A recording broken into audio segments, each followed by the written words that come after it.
I'm very pleased to announce several measures today that will increase and strengthen Indigenous participation in this historic effort to clean up old wells and other orphaned oil field infrastructure.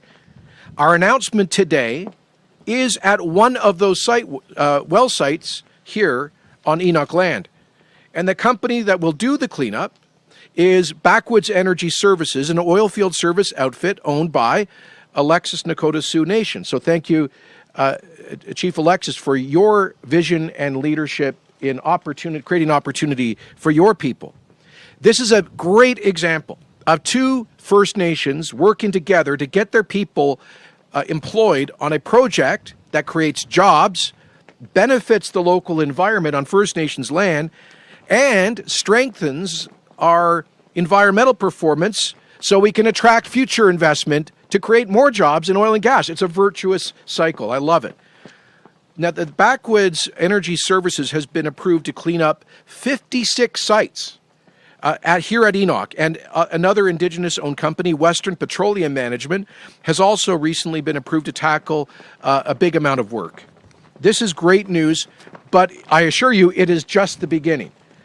The SRP, this program, is being rolled out incrementally in $100 million increments, and we did that in part to ensure that First Nations contractors and smaller contractors, not just the big guys, get to benefit from the program. From the start, we sought First Nations input in the design of this program, and now those efforts are turning into jobs and contracts. To further strengthen Indigenous participation, we've established a working group co-chaired by the IRC, the Indian Resource Council, to facilitate relationships between oil field contractors and Indigenous communities with orphaned oil and gas sites on their lands and surrounding areas. The working group will help to build connections like the one right here between Backwoods and Enoch Cree, and will also help increase the number of Indigenous companies and who participate in and benefit from this program. We've also set up an industry advisory committee comprised of representatives from Alberta's oil and gas sector to advise us on improving and streamlining the program to make sure that funding gets out the door and gets people working as quick as possible.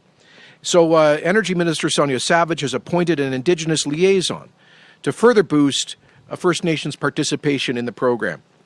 As a result of these efforts, I'm confident that we'll see many more Indigenous companies and employees getting back to work, and many more sites getting cleaned up across Alberta, including those on First Nations and Métis settlements. The actions we're announcing today are really just the tip of the iceberg in terms of future opportunities in the energy sector for Indigenous companies, workers, and communities. Make no mistake, Alberta's government is 100% committed to ensuring that First Nations and their companies play a meaningful role in Alberta's future prosperity, including sharing fully in future growth of the sector. This is an action to still uphold the work that my grandfathers did, the former chiefs, in this industry. And now we're doing right by Mother Earth to clean it up and move it into its next chapter of advanced technology and pipelines and moving it forward to create jobs and prosperity for the next 7 generations. So, hi, Kinanaskum Tanwao, and thank you for coming today.